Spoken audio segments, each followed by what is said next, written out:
There's a lot of controversy around a post that was put on social media from a YouTube influencer that literally said, if you can't afford a $200,000 car, there's something wrong with you.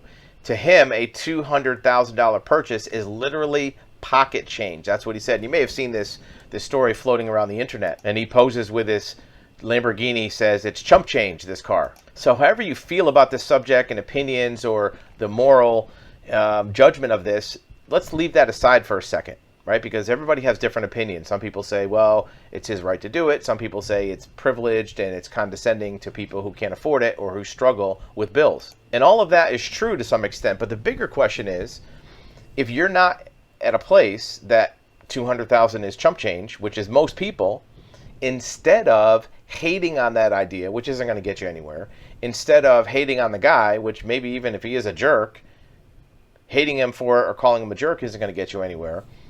Think about how the person got to that point. Was it privilege? Did somebody just hand it to him? Was it a second generation, heirship where the relatives, left the money in a will? Probably not. He probably did something in business. Now that business may be, you think it's ridiculous or it's not really moral or anything else, but the person figured out a way to get in a place where 200,000 is chump change. Whether or not you want to do the same thing with 200,000, that's a different story. But think about the fact that this guy figured out a way to do it. Question number one, is that guy any better than you? You're probably thinking no, and you'll probably be right. Is that person better than you? How the heck did he do it? Because he didn't work any harder than you. You're probably working harder at your job right now than this guy is working at whatever it is he's doing. He figured out a way to have a $200,000 car. How the heck did he do it?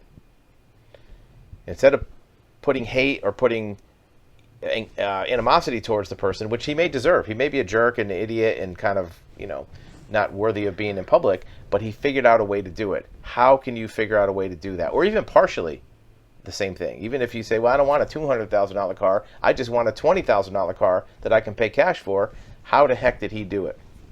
Let the reality that this person did it open up the mind to, well, how can I do it? Certainly he may have had advantages in life that you don't have. He may have had privileges or access in life that you don't have. So it might require maybe bursting through those. People conquer and elevate themselves above some of these things. And we all have certain privileges in life, me included, and we all have certain challenges in life. The question is, what are you going to do about it? Are these things going to happen to you, or are you going to happen to the world? And it's easy and tempting to hate and have animosity and jealousy, and you don't want to take that person down, which maybe that's the right thing to do. But at the same time you do that, try to look at, what did he do right? How did he do it? How can I do half of that, 1/3 of that, 1/4 of that? Because if you create an animosity towards that idea, it's just going to put you farther away from that goal of having even basic security. There's a lot of people who struggle every single day with basic life expenses and living life. And sometimes it's irreversible. You can't get past it. But if you look at examples of where somebody was able to succeed and even pick up little bits and pieces, because look, that's a map. That's a roadmap for how to do it.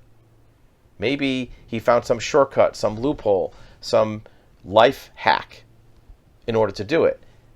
Even if you don't like what he's doing with it or how he did it, you can find little kernels of advice within that. And sometimes it's hard to do because you have pride and you don't want to admit that maybe this person did something that you're not able to do. But that person's not any better than you. They did it. In fact, take it a step further.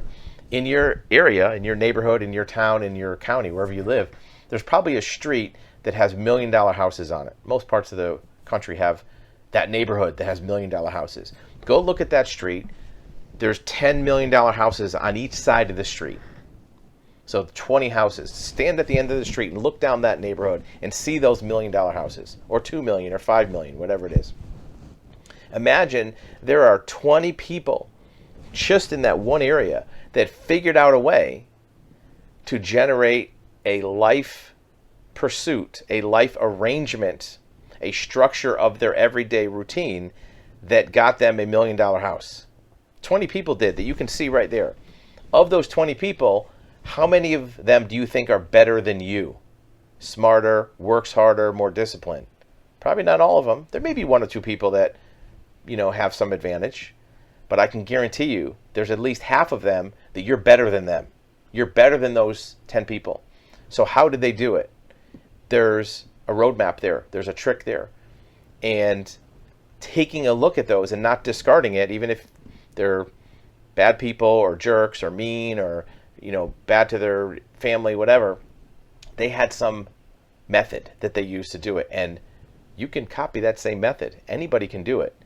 They may not be able to do it to the same level, and some people have more privilege, and you may be more disenfranchised than the average person, but that doesn't keep you from doing it. You're better than letting the adversity happen to you, and you can happen to it. Hey, maybe you're not going to have $1 million house, but you could do things to at least have some security and not have to be as struggling or anxious as you are every day.